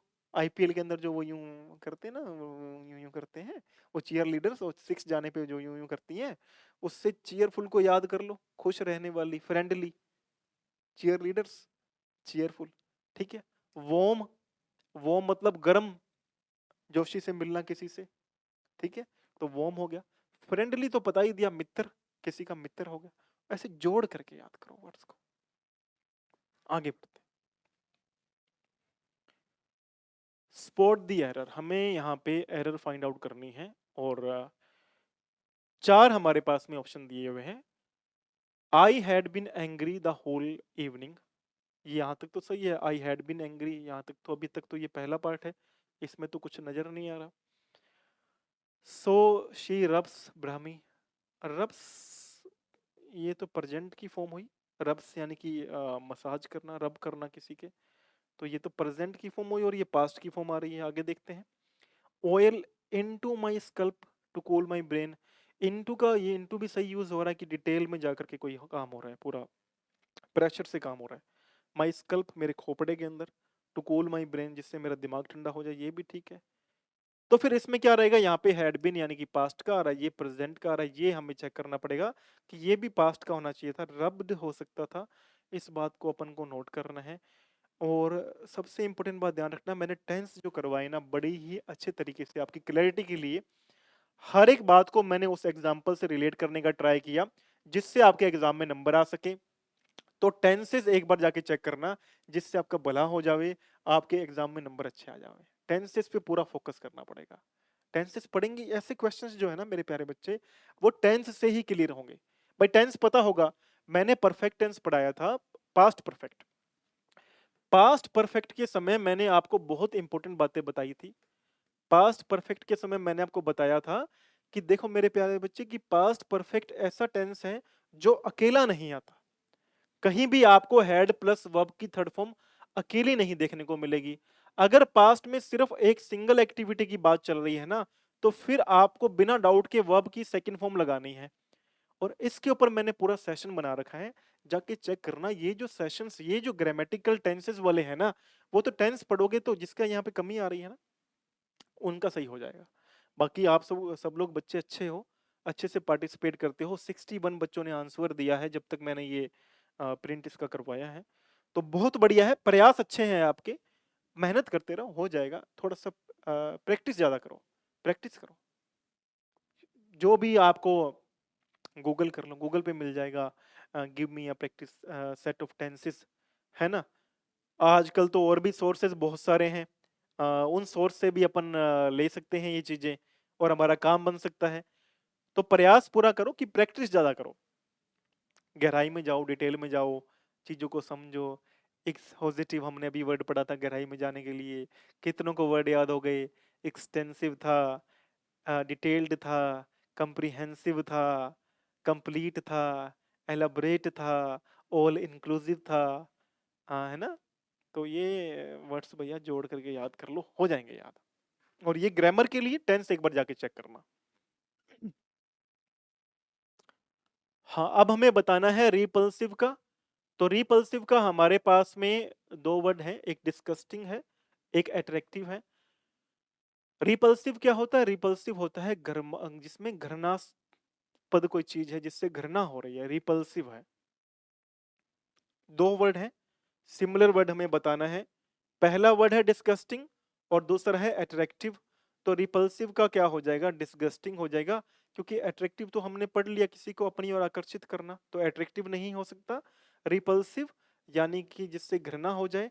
डिस्गस्टिंग भी उसी के लिए आता है, बोलते हैं ना, हाउ डिस्गस्टिंग इज दिस, कितनी बेकार बात है, कितनी घटिया बात है। तो घटिया बात से क्या नफरत ही होगी, प्रेम थोड़ी होगा। तो रिपल्सिव, रिपल्सिव यानी कि जिसको देख करके आपको घृणा आए। Disgusting, how disgusting is this, कितनी घटिया बात है। अट्रैक्टिव तो अलग हो गया। अट्रैक्टिव क्या हो गया? जिसकी ओर आकर्षित हो अपन। अट्रैक्टिव हो गया, अल्यूर हो गया, फैसिनेट हो गया, इंसाइट हो गया। ठीक है, ये ऐसे वर्ड को आप याद करना। Identify the correctly spelled word, ये बड़ी अच्छी चीज है, हमें यहाँ पे करेक्ट स्पेलिंग बतानी है वर्ड की। पहला है रिसीव, तो रिसीव की तो ये स्पेलिंग सही नहीं है, रिसीव की तो ये स्पेलिंग होती है। ठीक है, डेफिनेटली की सही नहीं है, डेफिनेटली की तो स्पेलिंग ये आएगी हमारे पास में, डेफिनेटली की स्पेलिंग ये आएगी, तो ये वाली सही नहीं है। बिलीव की सही नहीं है, बिलीव की तो स्पेलिंग ये होती है, तो बिलीव की ये सही नहीं है। अकोमोडेट, डबल सी और डबल ओ आएगा, हमने पहले एक बार चर्चा की थी, तो ये वाली स्पेलिंग इसकी बिल्कुल करेक्ट है। बाकी मैंने आपको ना स्पेलिंग के रूल बताए हुए हैं, जैसे ये जो ये वाली स्पेलिंग बनी, स्पेलिंग के मैंने रूल आपको अच्छे से एक्सप्लेन किया हुआ है कि कहीं पर क्या होता है, आपको ये समझना पड़ेगा कि आई से पहले ई क्यों आता है, कहीं पे बाद में क्यों आता है। तो ये मैंने स्पेलिंग रूल आपको अच्छे से एक्सप्लेन किया हुआ है, जाके स्पेलिंग रूल वाली मैं सेशन जो है उनके लिंक अटैच कर दूंगा, जाके चेक जरूर करना। पक्की बात है, एग्जाम में एक दो नंबर आपके बचा करके जाएंगे, पक्की बात है ये। ठीक है, चूज द इनकरेक्ट वर्ड, अपन को इनकरेक्ट वर्ड को चूज करना है। पहला लिखा हुआ है पिज्जा, पिज्जा बोलने में आता है, लेकिन देखते हैं स्पेलिंग क्या होती है। आगे है noodle, N double O D L, ये तो सही है, नूडल्स की स्पेलिंग तो सही है, नूडल बोलते हैं, नूडल्स हो जाता है। ब्रेड, ब्रेड भी सही है भैया, ब्रेड क्यों गलत कर रहे हो, ब्रेड तो सही है ना, B R E A D. Beard के चक्कर में तो नहीं पड़ गए, दाढ़ी के चक्कर में, तो ये ब्रेड है। 121 बच्चों ने वोट किया है, वेल डन। 4 ने लाइक भी किया है, बहुत अच्छी बात है, लाइक का नंबर बढ़ाओ भैया। ठीक है, एक आ गया पास्ता, पास्ता की स्पेलिंग भी सही है, तो गलत स्पेलिंग क्या है? ये है, बोलने में तो पिज्जा ही आता है, लेकिन स्पेलिंग ये होती है इसकी। ठीक है, अपन को इसको नोट करना है। हम्म, हमें बताना है प्रिटेंड के लिए सिमिलर वर्ड।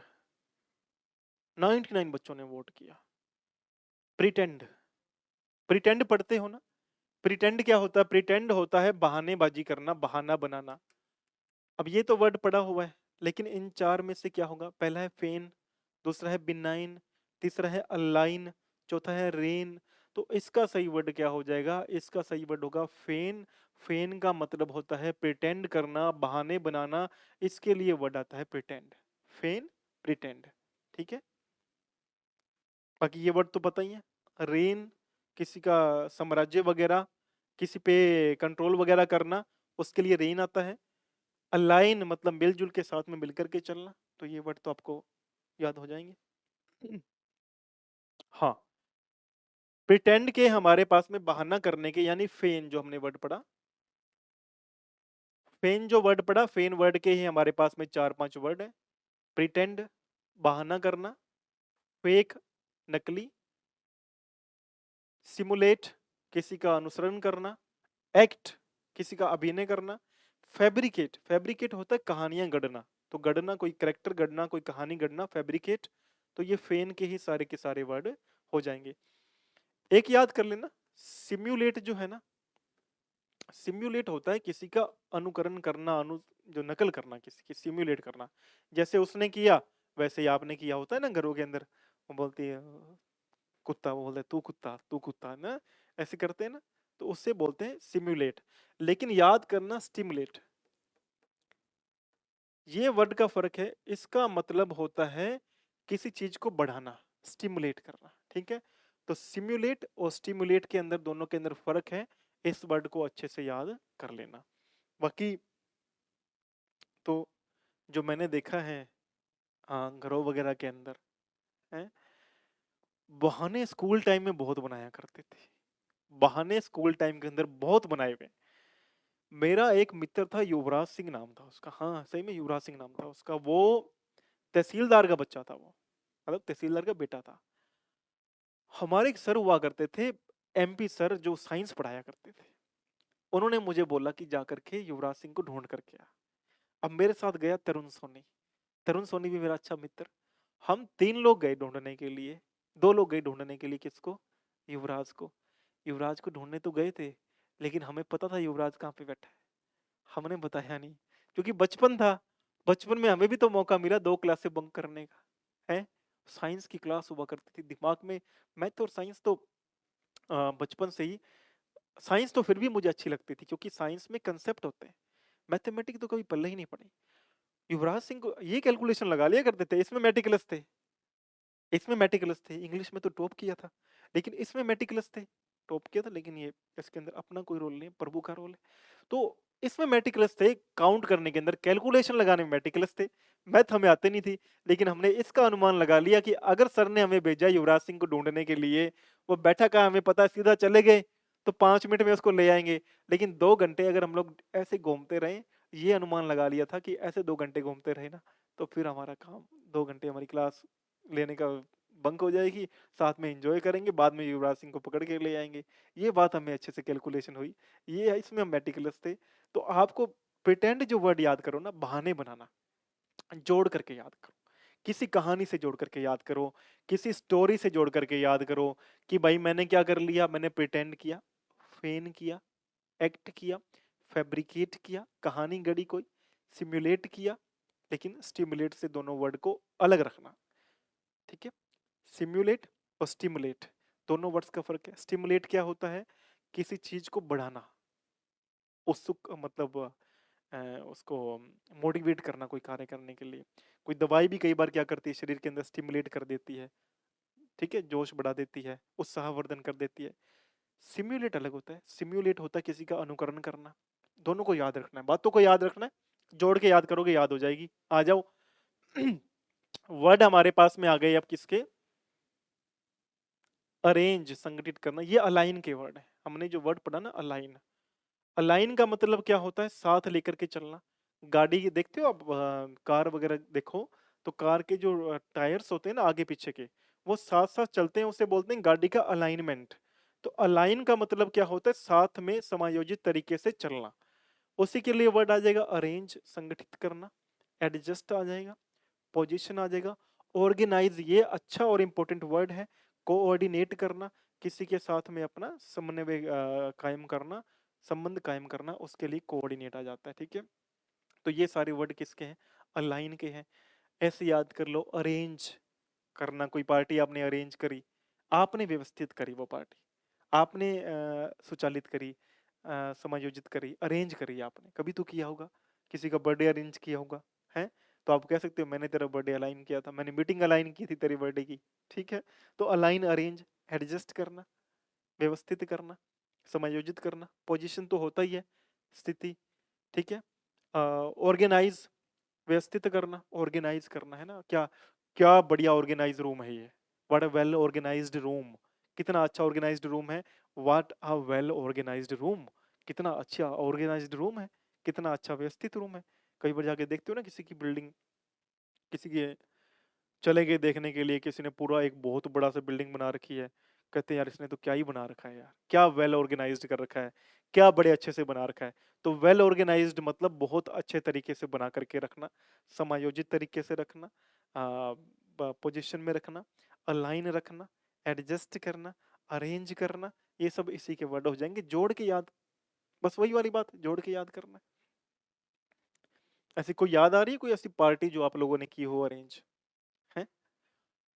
कोई मित्र की किसी की पार्टी अरेंज कर रही हो, सी, बहुत सारे जीवन में आपके मौके आए होंगे जब पार्टी अरेंज करी होगी। तो अरेंज से अलाइन को जोड़ो, अगर अलाइन नहीं याद हो रहा है तो अरेंज से अलाइन को जोड़ लो, तो फिर अलाइन याद हो जाएगा।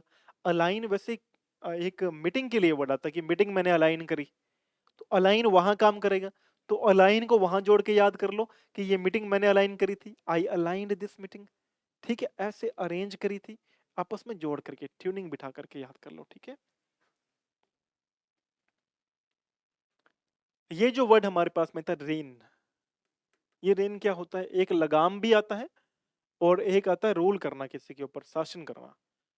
तो रूल आ गया, गवर्न आ गया, गवर्न, डोमिनेट आ गया, कमांड करना, कंट्रोल करना, डोमिनेट, सुना होगा आप लोगों ने, डोमिनेट करना, किसी के ऊपर अपना प्रभुत्व कायम करना, ठीक है? रूल एक सिंपल वर्ड है, रूल मतलब शासन करना किसी के ऊपर, कमांड देना किसी को, आदेश देना, कंट्रोल करना किसी को, गवर्न करना, यानी कोई कंट्री चलाना, गवर्न करना, गवर्नमेंट आता है जिसके लिए वर्ड। तो ये सारे किसके वर्ड हैं? रेन, REIGN, ठीक है? और ये अच्छा वर्ड है, इसका मतलब क्या होता है? रेन, रेन का मतलब लगाम या फिर कंट्रोल किसी के ऊपर करना, ठीक है?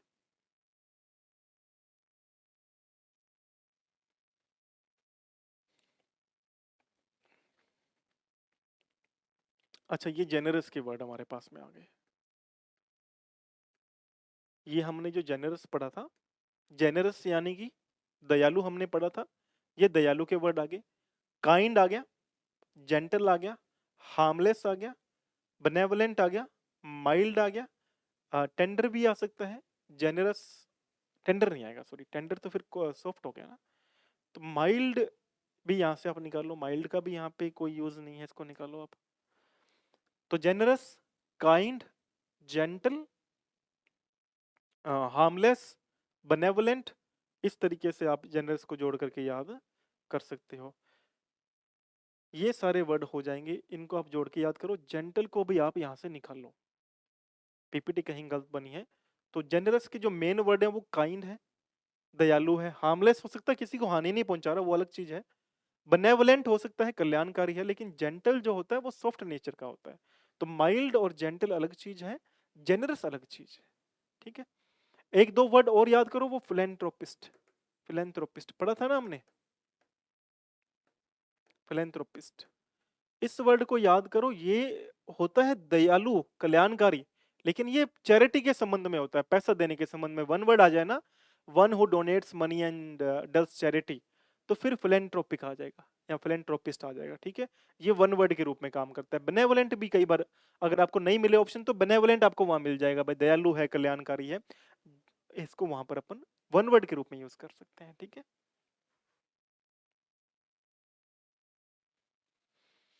हाँ, हैपहैजार्ड, अच्छा वर्ड है, हैपहैजार्ड। हैपहैजार्ड का हमें सिनोनिम बताना है, सेम वर्ड बताना है। हैपहैजार्ड क्या होता है? ऐसी कोई घटना जो अचानक से हो जाए, प्लान नहीं थी, अचानक से हो गई, हैपहैजार्ड हो गई। रैंडम सही रहेगा। अग्रेसिव तो होता है क्रोधित, तो ये वाला इसका वर्ड नहीं हो सकता। हैप्पैजार्ड का सही वर्ड क्या रहेगा? रैंडम या फिर अग्रेसिव? गलत हो जाएगा। रैंडम सही, हैप्पैजार्ड। अग्रेसिव एक अलग वर्ड है। एग्रेसिव का मतलब होता है क्रोधित होना, रेथ भी आ सकता है, फ्यूरी आ सकता है, गुस्से में होना, अग्रेसिव। तो ये इस तरीके से वर्ड हमारा काम करेगा।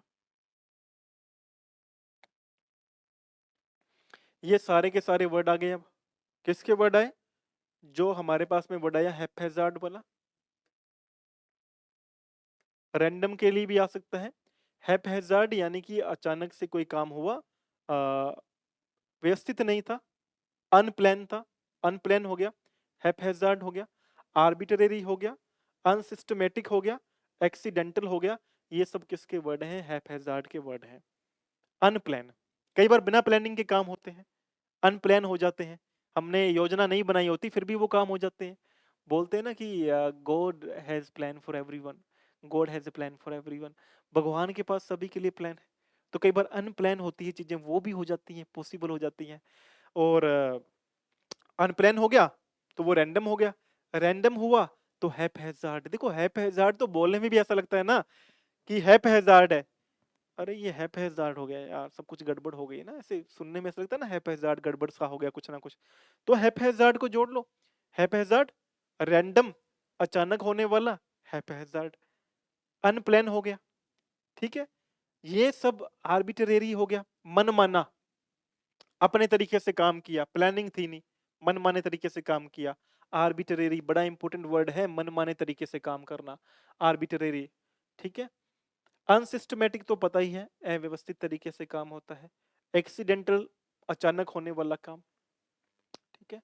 तो ये सारे के सारे वर्ड जोड़ लेना हैप्पैजार्ड से। मेरे को याद आया इंसिडेंट एक, बहुत पहले की बात है, जब मेरे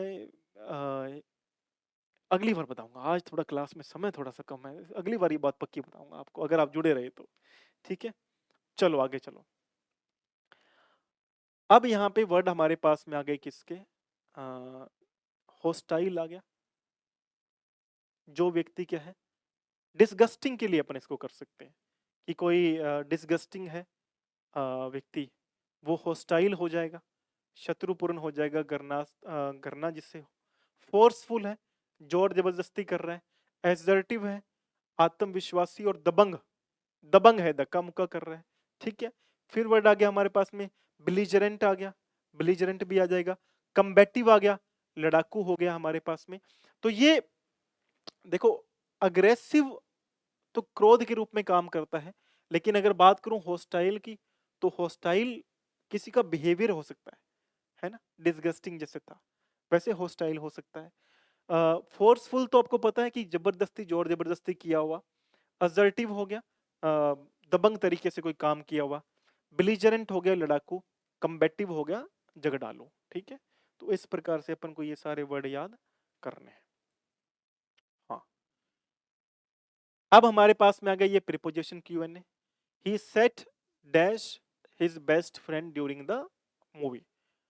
क्वेश्चन क्या बोलने का प्रयास कर रहा है? वो अपने बेस्ट फ्रेंड के पास में बैठी थी, बैठा था, सॉरी, ही आ गया ना, वह अपने बेस्ट फ्रेंड के पास, सेट माने बैठा, हिज बेस्ट फ्रेंड अपने बेस्ट फ्रेंड के पास, ड्यूरिंग द मूवी, मूवी के दौरान। 4-5 वर्ड है हमारे पास में, प्रीपोजिशन है, चूज करनी है। अमंग तो होता है बीच में, तो ये तो नहीं आ सकता। बिटवीन भी होता है बीच में, ये भी नहीं आएगा। बिसाइड्स होता है के अलावा, ये नहीं आएगा। तो बिसाइड मतलब साथ में बैठा, ही सेट बिसाइड हिज फ्रेंड, तो वो अपने दोस्त के बगल में बैठा। बगल में बोलने को क्या बोलते हैं? बिसाइड, ठीक है। तो तकिया रखते हैं ना कई लोग सोते समय पास पास में अपने, तो I keep a pillow beside me, मैं अपने बगल में एक पिल्लो रखता हूँ, I keep a pillow beside me, ताकि मुझे रात को अच्छी नींद आ सके। जो अभी तैयारी कर रहे हो, लग जाओगे, उसके बाद अच्छी नींद आने के और भी मौके मिलेंगे। अभी पिल्लो से काम चलाना पड़ता होगा, तो पिल्लो पास में पड़ा है, पिल्लो रख लिया, है ना। I keep a pillow beside me, मैं अपनी साइड में पिल्लो रखता हूँ, ठीक है। बिसाइड्स होता है के अलावा, जैसे मैंने इन इन कामों के अलावा मैंने कुछ नहीं किया, या मैंने इसके अलावा ये नहीं किया, तो बिसाइड्स का मतलब के अलावा। अमंग मैंने बताया, जब दो से ज्यादा लोगों के बीच में डिस्ट्रीब्यूट करने की बात होती है, उधर आता है। बिटवीन आता है, दो के बीच में आता है वैसे, लेकिन 2-3 रूल और भी होते हैं जहां पे ये ज्यादा के बीच में भी चला जाता है। अमंग का आपको एक रूल बता रहा हूं। अमंग का ये रूल याद करना बहुत इंपॉर्टेंट है, अमंग और अमंगस्ट। बहुत से बच्चों के मन में ये डाउट रहता होगा कि अमंग कहाँ लगाना है और अमंगस्ट कहाँ लगाना है। दोनों का मतलब होता है जब दो से ज्यादा चीजों के बारे में अपन बात करते हैं, बंटवारे की बात करते हैं, डिस्ट्रीब्यूट करने की बात करते हैं, या दो से ज्यादा लोगों की बात करते हैं, तब भी अमंग या अमंगस्ट का यूज कर लेते हैं। अब बात ऐसी है, जब आपके पास में वोवल से कोई वर्ड शुरू हो रहा है, तब तो अपन को अमंगस्ट लगाना होता है। जैसे अमंगस्ट ऑल द बॉयज, तब तो अमंगस्ट लगाओगे। सीधा आ जाए अमंग द बॉयज, तब क्या रहेगा, अमंग रहेगा। यानी वोवल से जब शुरू होगा तब अमंगस्ट आएगा, वैसे अमंग आएगा। बहुत ही इंपॉर्टेंट बात है, बहुत ही डीप और गहरी बात है, इसलिए आपको मैंने बताई है। ठीक है, हमें बताना है डेलिकेट का सिमिलर वर्ड, डेलिकेट का सेम वर्ड। तो डेलिकेट क्या होता है, डेलिकेट होता है नाजुक या कोमल।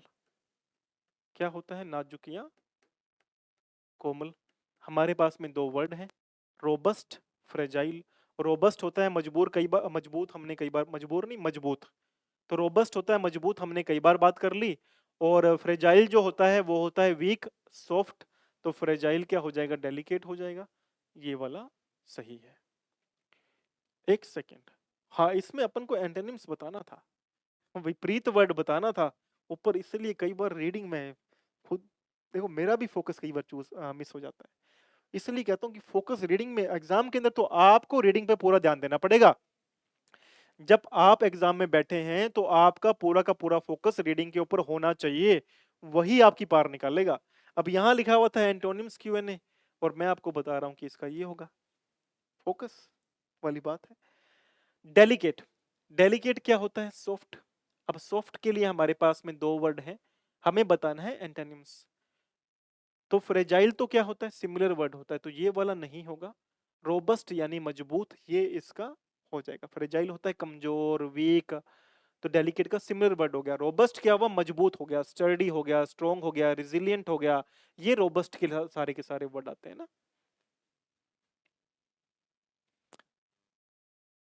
ये फ्रेजाइल के हमारे पास में यानी डेलिकेट के कुछ वर्ड हैं। फ्रेजाइल हो जाएगा, फाइन हो गया, सटल हो गया, जेंटल हो गया, टेंडर हो गया। देखो यहां काम कर सकता है जेंटल, जो मैंने आपको पहले बताया ना कि जेंटल वहां से निकालो, जेनरस से, क्योंकि जेनरस तो दयालु की बात करता है, जेंटल बात करता है नेचर की। तो ये जेंटल हो गया यानी कि कोमल स्वभाव का व्यक्ति है। टेंडर हो गया, ठीक है, नरम है। सटल हो गया, फाइन हो गया, फ्रेजाइल हो गया। ये सब हो सकते हैं डेलिकेट के लिए वर्ड हो सकते हैं। वीक भी आ सकता है, कमजोर भी आ सकता है डेलिकेट, ठीक है। और एफिमेरल भी आ सकता है, ठीक है, ये भी ध्यान रख लेना। ये मजबूत के हमारे पास में वर्ड आ गए। वैसे डेलिकेट से कोई याद आ रहा है आपको, वही व्यक्ति, कोई व्यक्ति याद, उससे रिलेट करो, किसी व्यक्ति से रिलेट करो डेलिकेट को। अब जैसे डेलिकेट मैंने बोला सॉफ्ट है ना, तो आप कोई ऐसे लड़के को याद करो जो सॉफ्ट है। कई बार बोलते हो तो वो रोने लग जाता है, कि मुझे डांट दिया, वो डेलिकेट लड़का है। फिर वो डेलिकेट से वर्ड जोड़ के याद करो। फूल है गुलाब का, गुलाब का फूल क्या हो सकता है, फ्रेजाइल, बड़ा ही मतलब क्षण भंगुर है। गुलाब के फूल की पंखड़ियों को छुओगे ना, वो टूट जाएंगी। तो इसलिए गुलाब को संभाल के, है ना। तो गुलाब, फ्रेजाइल, कमजोर, मतलब सॉफ्ट, टेंडर, डेलिकेट, फ्रेजाइल, इस तरीके से वर्ड्स को जोड़ करके याद करो।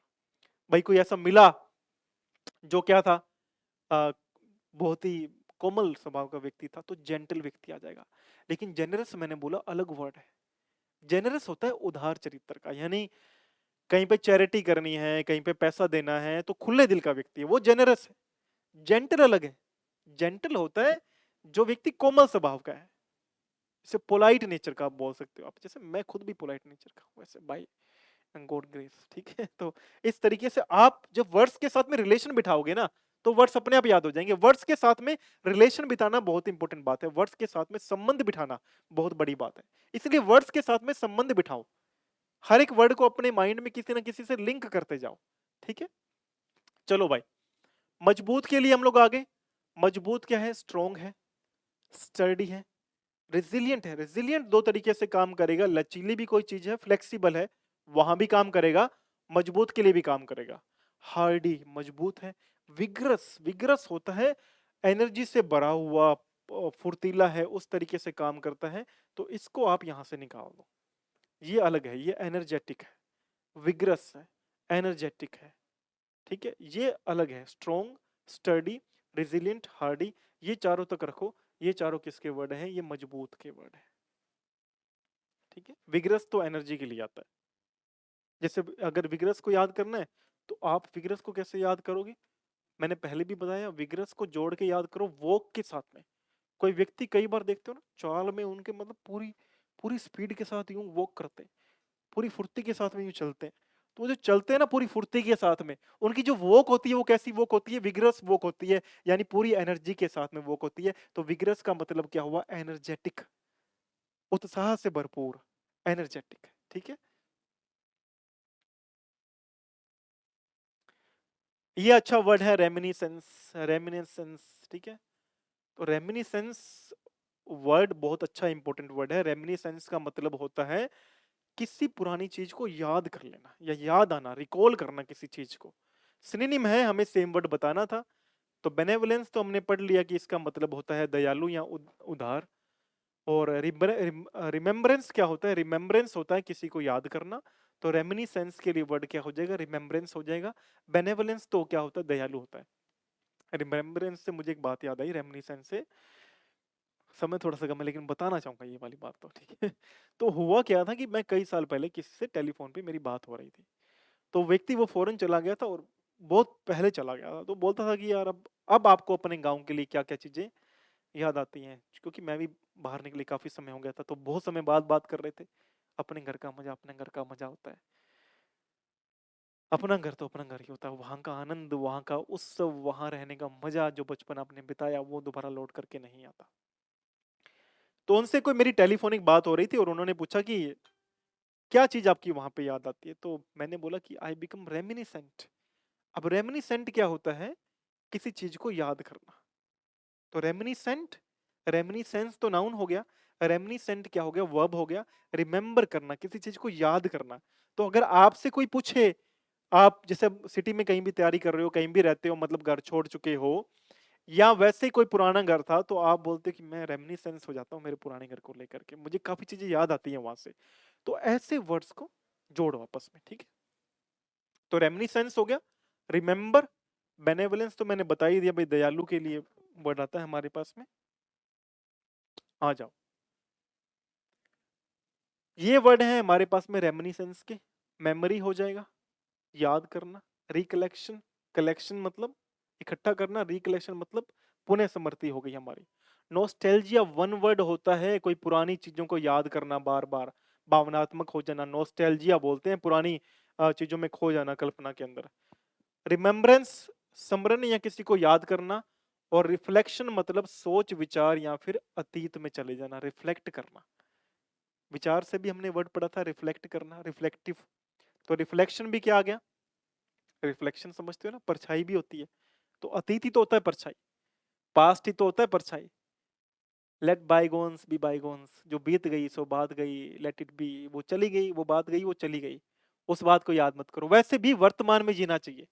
Present is the place where we all must stay. Present ही वो जगह है जहां पे हम सभी को रहना चाहिए। एंड लिव हैप्पीली, खुशी से रहना चाहिए। मैंने सेशन के बिगिनिंग में भी बोला था, सेशन की शुरू में मैंने बोला था कि खुशी से रहना चाहिए, लिव हैप्पीली, मजे में रहो, आनंद में रहो, उत्सव में रहो, बस खुश रहो।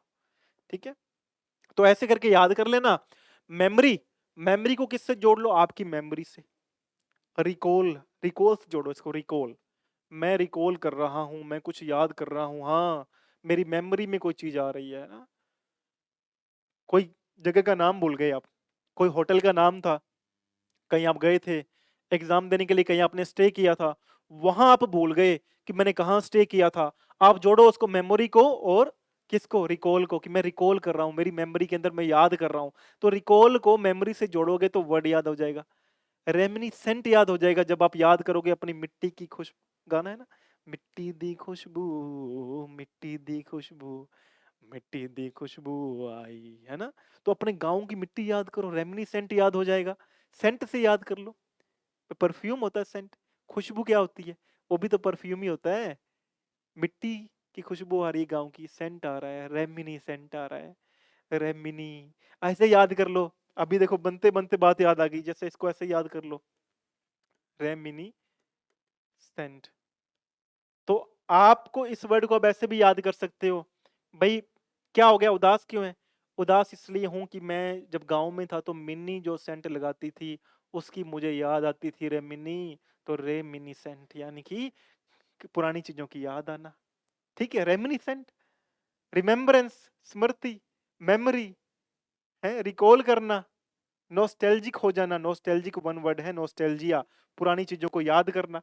तो ऐसे रिलेशन बना करके अपन सारे वर्ड याद कर लेंगे, टेंशन नहीं लेनी है, चिंता नहीं करनी है, ठीक है। रिफ्लेक्शन याद हो जाएगा, है रिफ्लेक्शन है, पुराना परछावा पड़ रहा है, रिफ्लेक्शन याद हो जाएगा, ठीक है। तो अपनी यही जो है आज की अपनी यही क्लास थी, और मैं उम्मीद करता हूं कि आप सभी बच्चों ने उतना ही क्लास को पूरा फोकस से देखा होगा जितने मैंने फोकस से हर बात बताने का प्रयास किया है। फिर भी 35-36 पेजेस की पीपीटी थी, कुछ चीजें रह जाती हैं, उसके लिए मैं प्रयासरत हूं कि कोई चीज ना रहे, सब चीजें इन प्लेस हों। कई कुछ वर्ड भी आपने देखे होंगे, कुछ वर्ड्स यहाँ से वहां हो रहे हैं, बट कोई दिक्कत वाली बात नहीं है, मैं इसको एज इट इज ही लगाने वाला हूँ, क्योंकि आप मेरे बच्चे हो, आप भी मेहनत करते हो, आप भी समझते हो कि इतनी बड़ी पीपीटी प्रिपेयर करना तो एक आधा वर्ड यहाँ वहां हो जाता है। बट मेरा फोकस और आपका फोकस, हम दोनों का जो गोल है वो सेम है, we are on the same page, हम एक ही पेज पे हैं, यानी हमारा गोल जो है वो सेम है, वो है एग्जाम को क्रैक करना। और मुझे पता है मेरे प्यारे बच्चे हो, आप भी उतनी ही मेहनत से लगे हुए हो जितनी मेहनत से मैं लगा हूं, ठीक है। तो आज के लिए बहुत बहुत धन्यवाद, अगली क्लास में मिलेंगे, तब तक के लिए टेक केयर, मेहनत करते रहो, एग्जाम क्रैक हो जाएगा, ठीक है। Good bye.